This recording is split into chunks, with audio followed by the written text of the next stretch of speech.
Selamat datang di Praktikum Box semester 4, yaitu mengenai kelistrikan. Di mana kelistrikan ini bertujuan untuk mengetahui jenis-jenis alat kelistrikan dan mengetahui jenis arus listrik. Untuk selanjutnya dapat dilihat adik-adik semuanya di video selanjutnya. Baiklah, kali ini kita masuk dalam video materi acara kelistrikan. Sebelumnya kita perkenalan terlebih dahulu beberapa alat-alat yang sering kita jumpai di rangkaian listrik di perumahan. Yang pertama ada KWH meter, kemudian ada MCB. MCB ada dua di sini. Itu merupakan MCB manual atau tidak otomatis. Kemudian sebelahnya ada MCB otomatis, beserta rumahnya. Kemudian ada stop kontak. Stop kontak juga ada dua, yang mana itu merupakan stop kontak tempel yang biasanya ditempelkan di dinding. Kemudian ada stop kontak tanam beserta rumahnya. Ini dimasukkan di dalam dinding. Kemudian ada saklar, itu contoh saklar tempel, saklar tanam. Kemudian ada magnetic kontaktor, ini biasanya digunakan untuk daya tinggi. Kemudian ada fitting, itu fitting tempel. Ada juga fitting gantung, akan tetapi tidak ada di sini. Kemudian ada lampu pijar. Selanjutnya ada multimeter. Yang itu salah satu contoh multimeter, ada dua. Yang berfungsi untuk mengatur mengukur arus listrik. Kemudian ada voltmeter.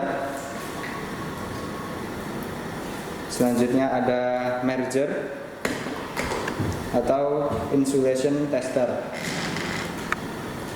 Sebelahnya ada kabel, dua kabel. Itu yang merah kabel berukuran 1,5 mili, sedangkan yang biru kabel berukuran 2,5 mili. Kemudian ada tang. Selanjutnya ada obeng. Kemudian ada taspen untuk mengatur, mengecek adanya tegangan dalam listrik. Kemudian ada ini contoh rangkaian kabel yang sudah jadi. Itu untuk rangkaian kabel yang berisi 3 kabel, yang mana di situ ada kabel positif dan juga kabel negatif, dan 1 kabel ground atau kabel pengaman. Kabel ground atau kabel pengaman. Kemudian ada contoh kabel yang berisi 2. Ini biasanya untuk rangkaian lampu yang berisi hanya kabel positif dan juga kabel negatif.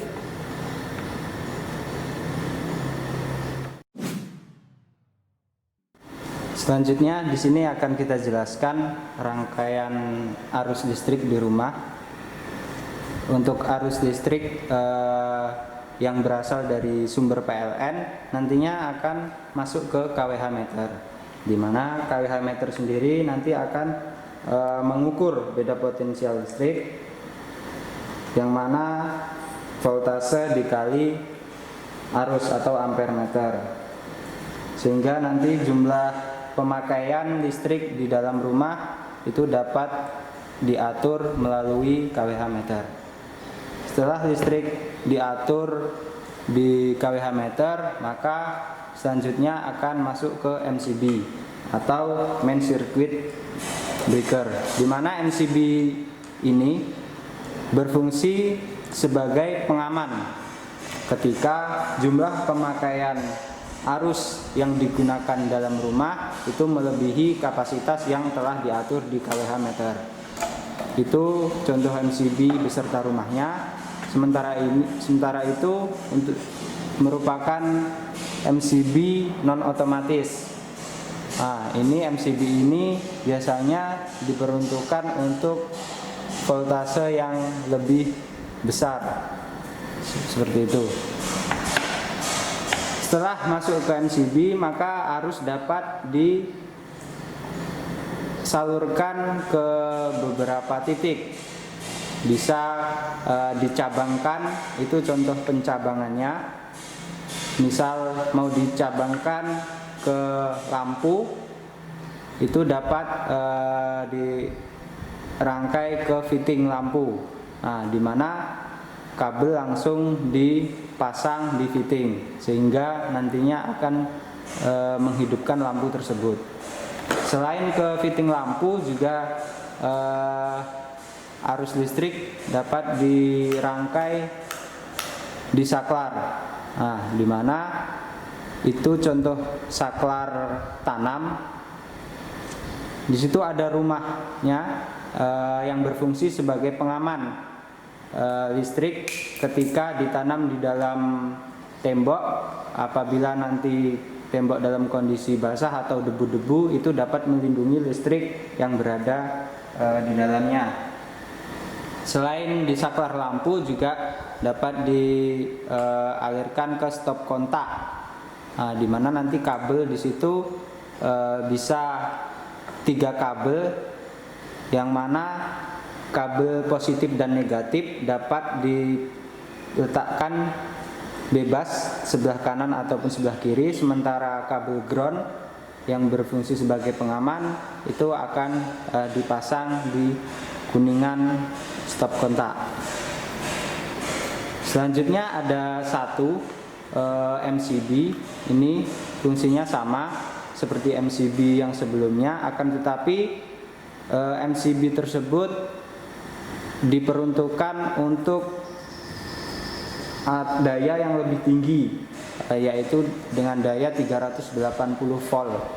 Nah, itu biasanya berada di rangkaian pabrik atau instalasi yang membutuhkan daya yang lebih tinggi. Kemudian saat ini di depan teman-teman adalah beberapa contoh peralatan di kelistrikan.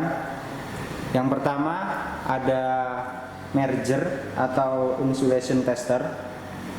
Nah, alat ini biasanya digunakan untuk mengukur atau mengetahui hambatan atau kekuatan dari sambungan-sambungan kabel, di mana nanti kabel akan dililitkan di situ, dililitkan, kemudian akan diputar sehingga akan terlihat berapa hambatan yang ada di dalam rangkaian kabel. Selanjutnya ada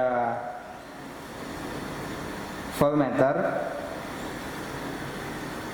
Nah, dari namanya sendiri, voltmeter di sini fungsinya untuk mengetahui besar voltase dari rangkaian listrik yang ada. Tuh. Selanjutnya ada multimeter.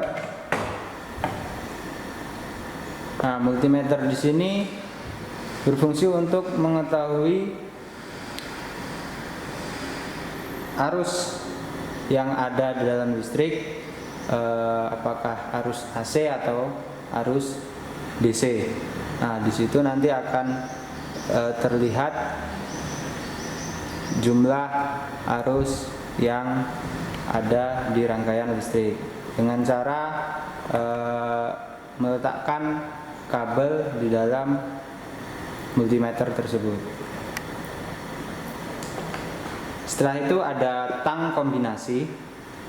Nah, tang kombinasi ini memiliki fungsi beragam, mulai dari pemotong sampai penjepit dari kabel yang akan dirangkai.